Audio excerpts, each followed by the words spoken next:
په پاکستان کې د نگران حکومت له راتللو څخه وروسته د افغانستان او پاکستان اړیکې ډېر ترنګلي حالات ته رسېدلي دي. افغانستان ته د مولانا فضل الرحمن سفر او همدا ډول د افغانستان د یو پلاوي چې مشري یې د ملي دفاع وزارت د ستراتیژیکو استخباراتو معین ملا شیرین اخوند کوي. په دې ویډیو کې به درته په همدې اړه وغږیو دا چې ښاغلی ملا شیرین اخوند پاکستان ته تللی ده، هلته یې له کومو چارواکو سره لیدلي دي او په کومو مسایلو خبرې شوي دي. په همدې ویډیو کې به یې واورئ. د اذان نیوز محترمو لیدونکو السلام علیکم. پاکستان ته د یو افغاني پلاوي سفر او همدا ډول د جمعیت علما اسلام د ګوند مشر مولانا فضل الرحمن راتګ افغانستان ته. له هغې وروسته چې په پاکستان کې موقت حکومت راغی، د پاکستان حکومت د ناسمو دریځونو له امله د افغانستان او پاکستان اړیکې ډېرې پیکه شوې وې. دا چې د موقت حکومت وخت نور په پوره کېدو د افغانستان او پاکستان بیرته د اړیکو د عادي کولو په طرف روان دي. د افغانستان د ملي دفاع د ستراتیژیکو استخباراتو د معین او د قندهار والي ملا شیرین اخوند په مشرۍ یو پلاوی پاکستان ته تللی ده. هغه پلاوی چې پکې د استخباراتو، اطلاعات و کلتور وزارت او نورې اړوندې څانګې شاملې وي، مشري یې د ملا شیرین اخوند په غاړه وه. ښاغلی ملا شیرین اخوند د دې ترڅنګ چې د قندهار والي ده، د ملي دفاع وزارت د ستراتیژیکو استخباراتو معین هم ده. ښاغلی ملا شیرین اخوند په تېر امارت کې د ملا محمد عمر مجاهد رحمه الله ځانګړی ساتونکی او همدا ډول په مذاکراتي ټیم کې د مذاکراتو د ټیم غړی هم و. په پاکستان کې د نگران حکومت د رامنځته کېدلو سره نگران حکومت په افغانستان باندې ډېر بې بنیاده تورونه ولګول. د دغه بې بنیاده تورونو له امله د افغانستان او پاکستان اړیکې ډېرې ترنګلې شوې. د ملي دفاع وزارت د ستراتیژیکو استخباراتو د معین ملا شیرین اخوند په مشرۍ دغه پلاوي چې د استخباراتو لوی ریاست د اطلاعات و کلتور وزارت استازي هم پکې موجود و، د افغانستان او پاکستان ترمنځ د اړیکو د ښه کولو لپاره هلته تللي دي. په اسلامي امارت مرکزي ویان ښاغلی ذبیح الله مجاهد په خپل یو ټویټ کې د ښاغلي ملا شیرین اخوند د سفر په اړه وایي: نن د پاکستان په اسلام آباد کې د افغانستان او پاکستان د همغږۍ د ګډې کمیټې شپږمه غونډه وسوه. یا د کمیټه په نوبتي ډول په کابل او اسلام آباد کې غونډې کوي چې د افغان لوري څخه یې مشري د دفاع وزارت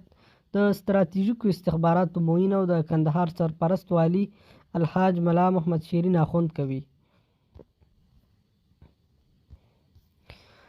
په دغه ناستې کې به د تېرو غونډو په تعقیب د دواړو هیوادونو ترمنځ د ډیورنډ کرښې په اوږدو کې د احتمالي منازعاتو د هواري او د دواړو خواو ته د پرتو ولسونو لپاره د تسهیلاتو په رامنځته کولو په تړاو بحثونه کیږي او ګټور او اړین تصامیم به نیول کیږي. د ښاغلي ذبیح الله مجاهد ټویټ. همدا ډول ملا شیرین اخوند د پاکستان د بهرنیو چارو نگران وزیر سره هم کتلي دي.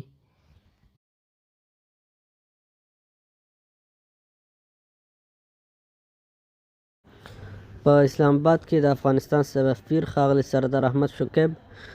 د ملا محمد شیرین اخوند او د ورسره پلاوي سفر په اړه په یو راډیوي مرکه کې ویلي دي: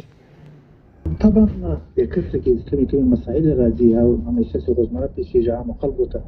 هغه مسایل یادې شوي، یا دا ده چې د تورخم او بولدک او بازمي او قمردین مخرلات چې دغه سیمو کې چې کومو خلکو ته مشکلات دي د دغو یادونه وشوه، او ځینې وخت کې چې له دې خوا یو څه تخطی شوي یا له هغه طرفه د دغو یادونه وشوه. دغه رقم د پاکستان له اړخه څخه چې کوم دوی امنیتي مسایل دي د هغو په اړه هم یادونه وکړه. موږ له پلاوي له طرفه څخه تاسو خبرې ورسره وشوې چې کومه حده پورې چې افغانستان اسلامي امارت په دې اړه څه کړي دي چې هغه هېڅکله نه پاکستان ته زیان رسوي او نه زیان ورته رسولی ده او نه داسې یو ګاونډي ته هم د زیان رسولو اراده نه لري. کوم مشکلات چې په پاکستان کې دي، امنیتي مسایل دي، هغه کېدای شي دلته سرچینه هم په پاکستان کې وي او هغه د دوی مسؤلیت دی چې هغه کنټرول شي. په دې اړه د دوی هغه اندېښنې چې وي هغه د یادونه دوی لخوا وشوه. پوځونو ته خوا یو اندېښنه سفیر صاحب موږ چې په پاکستان کې اسلام آباد کې له ځینو سرچینو سره خبرې کولې هغوی موږ ته ویل چې د پاکستان لوري خصوصا د چارسنبال بهرنیو چارو وزیر غوښتنه دا کوله چې په افغانستان کې د دوی په ګمان چې کوم د ټي ټي پی وسلوال دي او څو کله وړاندې چې په شمالي وزیرستان او جنوبي وزیرستان کې د ضرب عذاب په نوم عملیات شوي وو او هلته ځینې وسلوال چې افغانستان ته اوښتي وو د دوی غوښتنه دا وه چې د هغو وسلوالو پر ضد د طالبان یا ستاسو حکومت ګامونه واخلي دغسې روښانه غوښتنه څه وشوه که شوي وي ستاسو ځواب ورته څه و؟ نه مشخصا څه داسې نه دي ویل سوي البته د دوی دا یادونه وشوه په پاکستان کې د وروستیو وختونو کې امنیتي پیښې زیاتې سوي دي او موږ دا تشویش لرو چې هغه کېدلی شي ځینې عناصر د ټي ټي پي هغه په افغانستان کې او هغه د افغانستان له خاورې نه استفاده کوي خو دا موږ په اطمینان سره دوی ته وویل چې هلته داسې څه نشته او موږ هېڅکله یې چاته اجازه نه ورکوو چې خاوره نه بل چا په ضد وکارولی شي نو طبعا کېدلی شي د هغوی عناصر دلته موجود دي یا داخل د پاکستان کې وي داسې مشخصا هغوی څه داسې نه دي د هغوی قناعت حاصل شو کله چې ستاسې لوري ورته ویلې چې په د افغانستان خاوره ستاسو پر ضد نه کارېږي او د ټي ټي پي وسلوال هم په افغانستان کې نشته ځکه دوی تل دغه خبره کوي او هر ځل چې په پاکستان کې برید وشي د پړې ګوته ستاسې حکومت ته نیسي او وایي چې په افغانستان کې دننه د ټي ټي پي غړي دي چې تاسو پټنځایونه ورکړي دي آیا د هغوی قناعت حاصل شو پر دې خبره؟ دوی خو طبعا دا هم وایي چې په دې کې کله کله پیښې وشي په هغه کې یو ځینې افغان وګړي هم داخل دي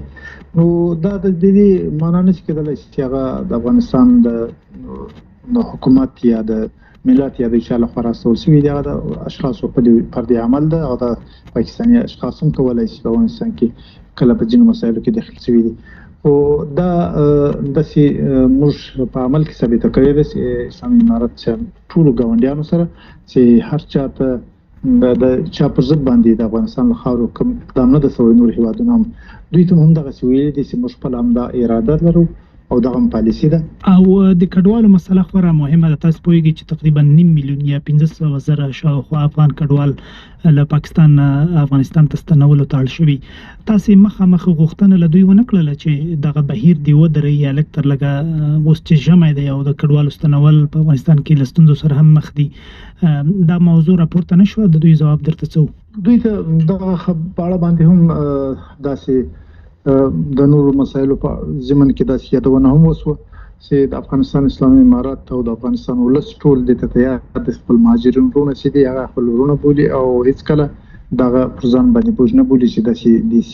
دوی دې رانیسي هغه که په هر ځای کې البته په دغه شرایطو کې به د ژمي کې به د سختو شرایطو کې باید په اجباري ډول باندې هېڅ کس باید ونه ایستل شي هغه له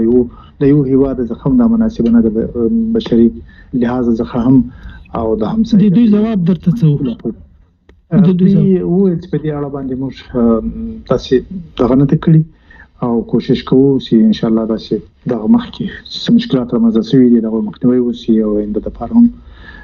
د همکارۍ ژمنه یې وکړو نو دوی تل وایي چې همکاري کوو لیکن یو ټکی چې لا هم